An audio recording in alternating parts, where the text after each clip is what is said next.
स्वागत है आपका। में नल और नील नाम के दो वानरों की कथा आती है। दोनों महान योद्धा थे और लंका युद्ध में उन्होंने कई प्रमुख राक्षस योद्धाओं का वध किया। कई लोगों को ये भी लगता है कि नल और नील भाई थे। कई ये भी कहते हैं कि दोनों जुड़वा भाई थे, लेकिन ये सच नहीं है। रामायण में जो वानर सेना थी वे किसी न किसी देवता के अंश थे। उसी प्रकार नल भगवान विश्वकर्मा और नील अग्निदेव के अंशावतार थे। आज के इस वीडियो में हम रामायण के इन्हीं एक चरित्र नल के बारे में विस्तृत जानकारी देने जा रहे हैं, तो बने रहिएगा हमारे साथ अंत तक। वाल्मीकि रामायण में लंका सेतु की रचना का श्रेय केवल नल को ही दिया गया है और सेतु निर्माण में नील का कोई वर्णन नहीं है। यही कारण है कि इस सेतु को लंका सेतु और राम सेतु के अलावा नल सेतु के नाम से भी जाना जाता है। विश्वकर्मा के पुत्र होने के कारण नल में स्वाभाविक रूप से वास्तुशिल्प की कला थी। अपने पिता विश्वकर्मा की तरह वो भी एक बेहतरीन शिल्पी थे। यही कारण है कि समुद्र पर सेतु निर्माण का दायित्व नल को ही दिया गया था। जब भगवान ब्रह्मा भविष्य में श्री राम की सहायता के लिए देवताओं को उनका दायित्व समझा रहे थे, उसी दौरान उन्होंने श्री विश्वकर्मा को भी इस कार्य के लिए बुलाया। तब विश्वकर्मा जी ने उनसे पूछा, हे ब्रह्मदेव, मुझे पता है कि रावण के अत्याचार को रोकने के लिए श्री हरि शीघ्र ही अवतार लेने वाले हैं। उस अवतार में उनका भयानक युद्ध रावण से होगा, किंतु मैं तो एक शिल्पी हूँ, योद्धा नहीं। फिर उस युद्ध में मैं किस प्रकार से अपना योगदान दे सकता हूँ?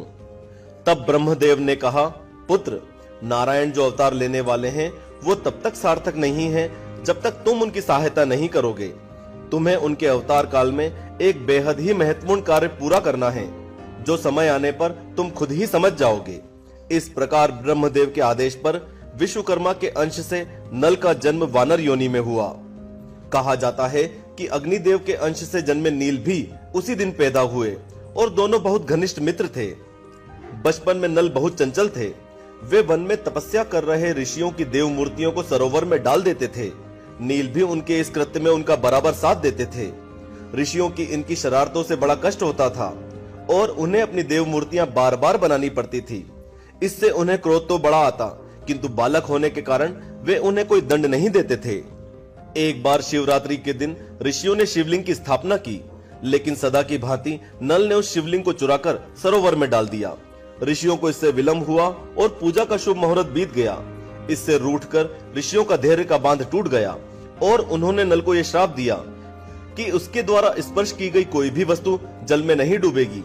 उसके बाद जब भी नल ऋषियों की मूर्तियां सरोवर में डाल देते थे तो वे जल पर ही तैरती रहती थी और ऋषि उसे वापस ले आते थे। ऋषियों द्वारा दिया गया यही श्राप नल के लिए वरदान बन गया। कई कथाओं में नल के साथ साथ ये वरदान नील को भी दिया गया बताया गया है। जब श्री राम ने देवी सीता की खोज के लिए अंगद के नेतृत्व में सेना दक्षिण की ओर भेजी तो नल नील भी उनके साथ थे। जब श्री राम ने समुद्र को सुखाने के लिए बाण का संधान किया तब समुद्र ने उनसे कहा, हे प्रभु, अगर आपने मेरे जल को सुखा दिया तो उसमें आश्रय पाने वाले असंख्य जीव और वनस्पतियों का भी नाश हो जाएगा। अतः आप मेरे ऊपर एक सेतु का निर्माण करें और उस पर होकर लंका में प्रवेश करें।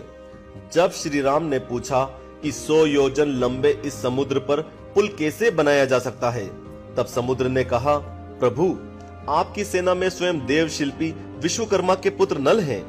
वे उन्हीं की तरह एक महान शिल्पी हैं और वे समुद्र पर पुल बना सकते हैं। तब जामवंत जी ने श्री राम को नल और नील को मिले गए श्राप के बारे में बताया। तब नल के नेतृत्व में नल और नील को दिए गए श्राप के प्रभाव से पत्थर समुद्र में तैरने लगे और उसी को जोड़कर वानर सेना ने मात्र 5 दिनों में 100 योजन लंबे समुद्र पर महान सेतु बांध दिया।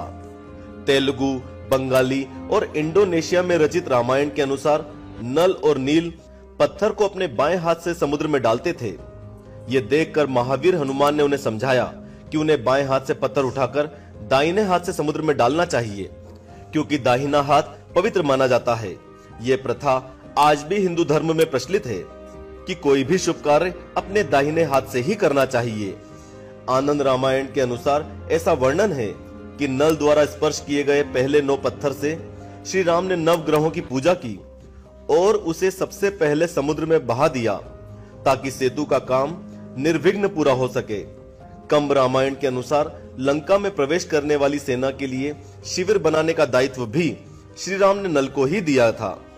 उन्होंने लंका में उपलब्ध सोने और मणियों से अपने सेना के लिए शिविर बनाया, लेकिन अपना शिविर उन्होंने बांस और लकड़ियों से बनाया। यह दर्शाता है कि वे कितने कुशल सेनापति थे। लंका युद्ध में भी नल ने बढ़ चढ़कर भाग लिया। जब इंद्रजीत ने वानर सेना में त्राही त्राही मचा दी, तब नल ने उसे युद्ध के लिए ललकारा।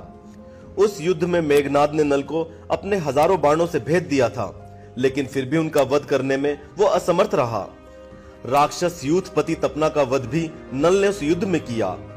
महाभारत के अनुसार तुंडक नाम के महान राक्षस योद्धा का वध भी नल ने ही किया। मित्रों, हम आशा करते हैं कि नल के बारे में दी गई ये अद्भुत जानकारी आपको विशेष रूप से पसंद आई होगी। अपनी राय कमेंट बॉक्स में कमेंट करके जरूर बताएं। इसके